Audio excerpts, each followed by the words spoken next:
आप देख रहे हैं 24 इंडिया टीवी, देश की शान, सबसे तेज सबसे आगे। भैया ये योगी जी की सरकार है, आने के पहले कह रही थी 0 टॉलरेंस होगा, उत्तर प्रदेश को उत्तम प्रदेश बनाया जाएगा। यही उत्तर प्रदेश है कि एक एक व्यक्ति को 150 में 147 नंबर मिल जाते हैं। कुछ विशेष परिवार है जो प्रयागराज में रहता है, एक गोरख सिंह का परिवार है, एक सिंह साहब का परिवार है, एक तिवारी जी का परिवार है, जिनके यहाँ पे 150 में से 147 नंबर मिलते हैं, 144 नंबर मिलते हैं, किसी को 142 नंबर मिलते हैं। और उनसे पूछा जाता है किसी एक लड़के से उनमें से कि भैया आपको 145 नंबर मिले हैं 150 में, राष्ट्रपति का नाम बता दो, तो उत्तर देश के राष्ट्रपति का नाम नहीं पता है। और उनको मार्क्स कितने मिल रहे हैं 150 में से 145। 5-5, 10-10 लाख रुपए लेके दलालियां चल रही हैं भर्ती करने की। इससे बुरा हाल उत्तर प्रदेश का कभी नहीं हुआ कि जिस तरह से विशेष परिवार के लोग हावी हो जा रहे हैं और दलाली करके 10-10, 15-15 लाख रुपए में बिक जा रही हैं सीटें। ये उत्तर प्रदेश का हाल है। यही उत्तम प्रदेश बनाने की बात की थी। और किसी की भर्ती 55 साल में हो रही है, किसी की 57 साल में हो रही है, किसी की 52 साल में हो रही है, जिसको नौकरी मात्र 3 साल 4 साल करनी है, और नए लड़के बेचारे बैठे हैं घरों में।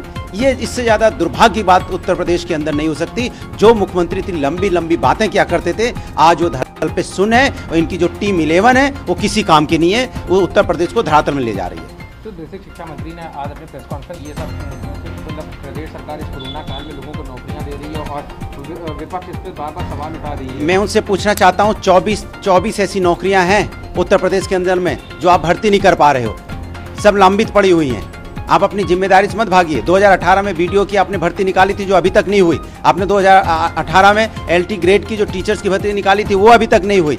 और आपके जो उत्तर प्रदेश लोकसभा आयोग के जो अध्यक्ष हैं वो हमेशा छुट्टी पे रहते हैं। उनके ऊपर ऐसा सवार है कोरोना काल में कि 2 दिन आते हैं महीने भर छुट्टी, फिर 3 दिन आते हैं महीने भर छुट्टी। तो मुझे लगता है उनको उत्तर प्रदेश का छुट्टी आयोग का अध्यक्ष बना देना चाहिए। सर आज अखिलेश जी ने भी ट्वीट की, उन्होंने कहा कि जो वर्चुअल रैली पहले बिहार में हुई है, बंगाल तक वो रैली पहुंच गई है, और बार बार सरकार उसको कह रही है कि उसका किसी भी चुनावी उससे ताल्लुक नहीं। भारतीय जनता पार्टी को इस बात की शर्म आनी चाहिए कि पूरा देश जहां कोरोना काल में जूझ रहा है इस बीमारी से, लोग आर्थिक तंगी से जूझ रहे हैं, जिनको नौकरियां नहीं है, लोगों के पास खाने पीने का सामान नहीं है, मिडिल क्लास पूरी तरह टूट गया है, गरीब बेचारा गांव में परेशान है, और आप वर्चुअल रैली में करोड़ों रुपए खर्च कर रहे हैं। एलईडी पे एलईडी लगा रहे हैं, हजारों एलईडी लगाई जा रही हैं। मुझे लगता है ये कहाँ से आ रहा है पैसा।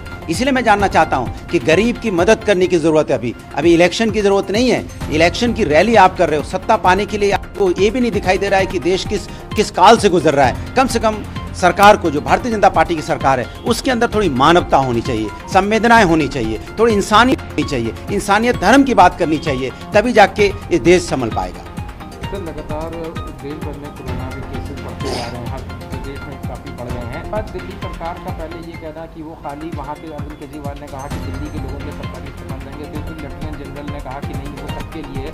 इसको किस तरीके से देखिए, जो दिल्ली है, दिल्ली सबकी है, दिल्ली देश की राजधानी है। वहाँ पे जो एम्स हॉस्पिटल है या रामलोहिया हॉस्पिटल है या सफदरजंग है, ये जो बड़े बड़े हॉस्पिटल्स हैं, यहाँ पे पूरे देश के लोग इलाज कराने जाते हैं, और यहाँ पे सबसे अच्छा इलाज पाया जाता है। इसलिए लोग कहते हैं एम्स में इलाज करा रहे हैं, क्योंकि वहाँ डॉक्टर्स अच्छे हैं। इसलिए ये कहना गलत होगा कि दिल्ली में सिर्फ दिल्ली वालों का इलाज होगा। दिल्ली में भी ज़्यादातर सब लोग बाहर के ही हैं। जो आज दिल्ली में चीफ मिनिस्टर हैं, या दिल्ली में जो मंत्री हैं, या दिल्ली में जो डिप्टी चीफ मिनिस्टर हैं, और जो मंत्री हैं दिल्ली के अंदर में, सब बाहर के हैं, उत्तर प्रदेश के हैं या कोई बिहार का है, दिल्ली का कोई नहीं है।